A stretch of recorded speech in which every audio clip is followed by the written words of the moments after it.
Hello and welcome to Mysterious Realities. We would love to hear what you think about today's case and any suggestions of cases you wish to see us cover in future episodes. We would also really appreciate it if you could like the episode, subscribe to our channel, hit the bell so you never miss a new episode. It really makes a huge difference. Today in Season 2 Episode 3 we have 5 cases investigated by Ed and Lorraine Warren that are truly disturbing. So, sit back, relax, dim your lights and get ready for the 5 demonic cases of Ed and Lorraine Warren. Ed and Lorraine Warren were world-renowned demonologists, authors, lecturers, and occult museum owners.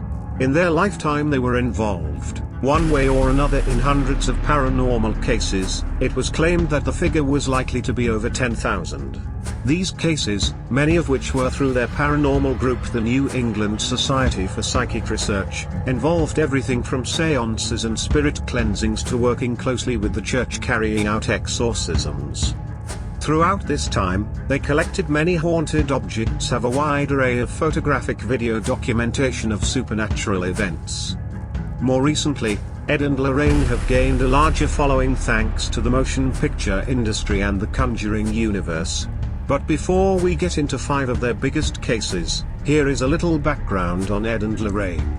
Ed was born on the 25th of December 1926 in Bridgeport, Connecticut, whilst Lorraine Moran was born January 31, 1927 in Monroe, Connecticut.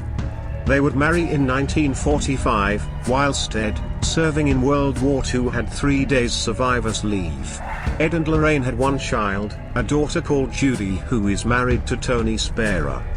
Ed and Lorraine formed the New England Society for Psychic Research in 1952, and it is still going strong under their son-in-law, Tony Spera. They were devout Roman Catholics and Ed was the only non-ordained demonologist recognized by the church. Ed died in August 2006 aged 79, whilst Lorraine passed in 2019 aged 92. The Smurl family. In December 1968 Jack Smurl married Janet Mahosky, and the early years of their marriage were happy ones and they were blessed with 2 daughters, Dawn and Kim. In 1972, Hurricane Agnes hit northeastern Pennsylvania. Jack and Janet and their 2 daughters were living with Jack's parents John and Mary, and the family homes was flooded by 12 foot of water, meaning the extended Smurl family had to find a new home.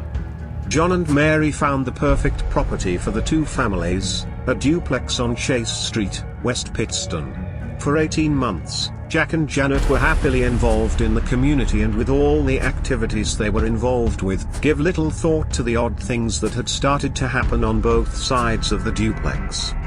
One of the first things that happened involved a new rug that John and Mary bought. A day after delivery, Mary noticed a stain that had appeared. She washed it off only for it to appear again some days later. This repeated itself many times over the next few weeks, and compared to what was to come was quite mild. The TV burst into flames whilst Jack was watching a film, and spontaneous fires would break out in different parts of the duplex. Newly repaired or replaced water pipes would leak regardless of how well the joints were, the process having to be repeated several times before it would stop. Scratches and chips would appear on Jack and Jacket's new bath and sink. Janet would later describe how they looked like they had been done by some sort of animal with claws. These marks would also appear overnight on newly painted ceilings and woodwork. Other irritations included radios turning on even when not plugged in, the toilet flushing on its own, sour smells would come and go, the reasons they never could find, and footsteps being heard when no one else was at home. Despite this, Jack and Janet would go on to have 2 more children, Shannon and Karen, who were twins. In 1985, Jack and Janet were both in bed when Janet was violently pulled from her bed and thrown across the room, whilst her husband experienced what he described as being paralyzed. It wasn't long after this that a puppy started to be seen in the duplex. Mary would be the first to see this and explained that it appeared to have no head or tail. The Smurls would also claim there was a demon behind the disturbances, causing loud noises and bad odors, throwing their dog into a wall, shaking their mattress, had pushed Shannon down a flight of stairs, and physically and sexually assaulted family members on numerous occasions. In 1986, when Ed and Lorraine got involved, they carried out an extensive interview with the Smurls. This was followed by a tour of the house. Almost immediately, Lorraine had picked up on an air of evil that hung over the house. She would go on to identify 4 demons in the house, one of which was one of the worst she had witnessed. Lorraine would also admit that she feared this demon. Ed and Lorraine tried to rid the duplex of the demon by playing holy music and praying, however this provoked the demon to start shaking mirrors, dressers and drawers. The Warrens helped the Smurls to bring in Father Robert McKenna, who after the church had refused to sanction any action, carried out 2 exorcisms and a reported 50 Catholic masses. Again, this only infuriated the demon. The demon would follow the Smurls if they left the duplex. It is reported that it followed them on holiday and would attack Jack at work. Jack also alleges he was raped one night by a succubus with a young girl's body and an old woman's head. Janet would also claim she was sexually assaulted by a shadow figure, an incubus. This attack was similar to the rape scene on Carla Moran in the movie, The Entity. It is understood that the Smurls only became free of the demon when finally, a church-sanctioned exorcism took place in 1989. The Smurl story was turned into a feature film for American television, The Haunted in 1991. The Snedeker Family. In 1986, Carmen and Al Snedeker, exhausted from many hours of driving, rented a home in Southington, Connecticut to be closer to the hospital where their son was receiving treatment for Hodgkin's disease. Unfortunately, the family knew very little about the residence's unusual and gruesome past, and with the rent for one of 2 converted apartments in a large colonial house being so affordable, they wasted little time in moving their family. However, they would soon discover that the former funeral home, that came complete with the remnants of a mortuary in the basement and a graveyard outside, would have a hugely negative impact on their lives. Carmen and Al made the decision to convert the basement into 2 rooms for their 2 sons. It was then that Al discovered a room full of mortuary equipment, a chain and pulley casket life, and worst of all, a blood drainage pit.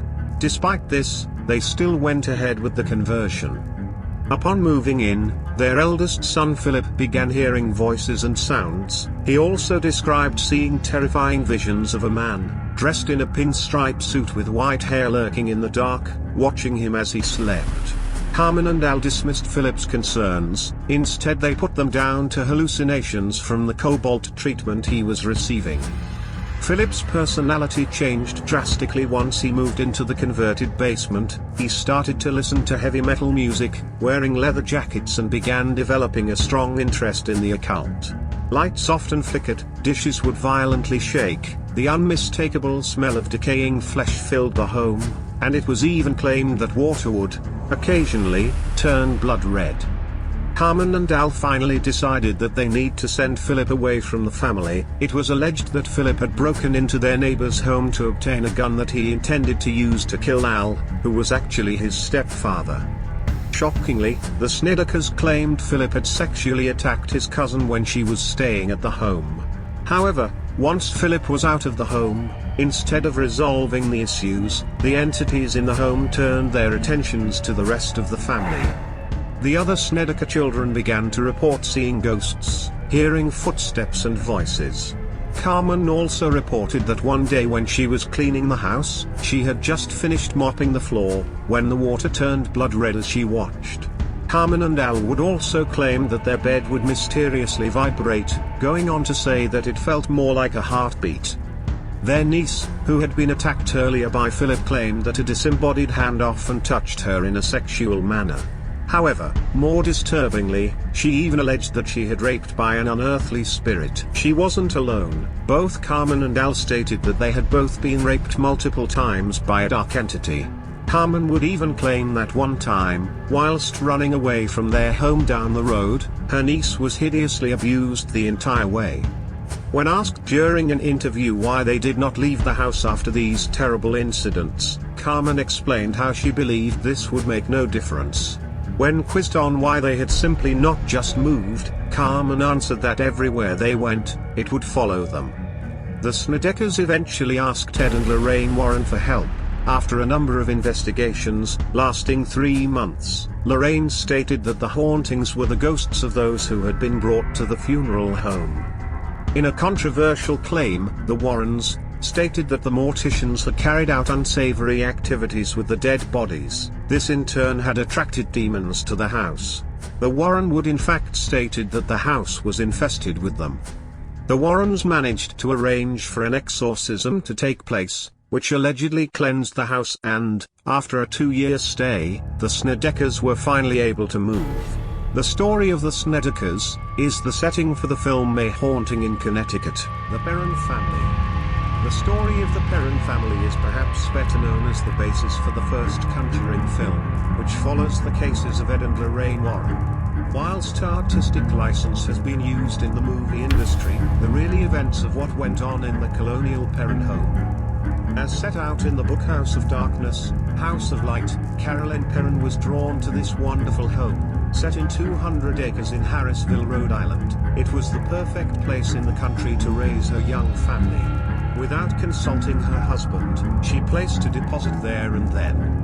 However, when Roger and Carolyn Perron moved their family, including their 5 young daughters, to their new home, they were unaware of its resident spirits who would go on to make their presence felt in a number of ways, but nothing could prepare them for the insidious intent of one former resident.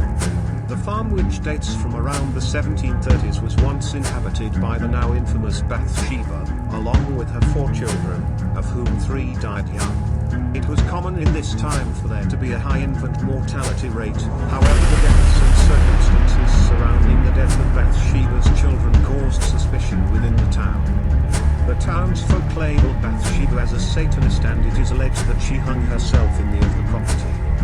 Andrea Perron, who wrote the 3-volume books House of Darkness, House of Light, describes a strange event which occurred before her mother even had seen the house. Her father had brought a puppy home one day, they all fell in love with it, and Carolyn decided that a special dog needed a special name. The name given to the puppy was Bathsheba. The day the Perrons moved into the house was the day all the children saw an apparition for the first time. They all described seeing the same old men standing looking at the elderly gentleman they had purchased the house from. Whilst the Perrons experienced numerous pleasant and positive spiritual interactions, for example playing with the children or helping to do chores, there were also reports of darker interactions, with more of an insidious manner, taking on a menacing presence in the house. According to Andrea, it was incorrectly stated that this activity was down to Bathsheba, which is the main pretense of the Conjuring movie. During their many years living on the farm, the Perrons who experienced disembodied voices, their furniture moving on its own, and a number of full spectral appearances. However, it was Carolyn that became the most consistent target, a former female resident who had taken her life within the farm, supposedly jealous of the living woman's role as a mother and wife. The presence reportedly pinched, slapped and assaulted Carolyn on a regular basis, and it was even alleged that she would occasionally touch Roger inappropriately. The Warrens became involved in 1974, and tried to help the Perron family. Unfortunately, their presence only made the matter worse, and it was at this point that Lorraine identified Bathsheba as being the insidious entity. As the activity got much worse, particularly with regards to Carolyn, the family eventually had no other choice but to ask them to leave. Andrea Perron's book is a wonderful insight into what the family claimed actually happened and is well worth a read.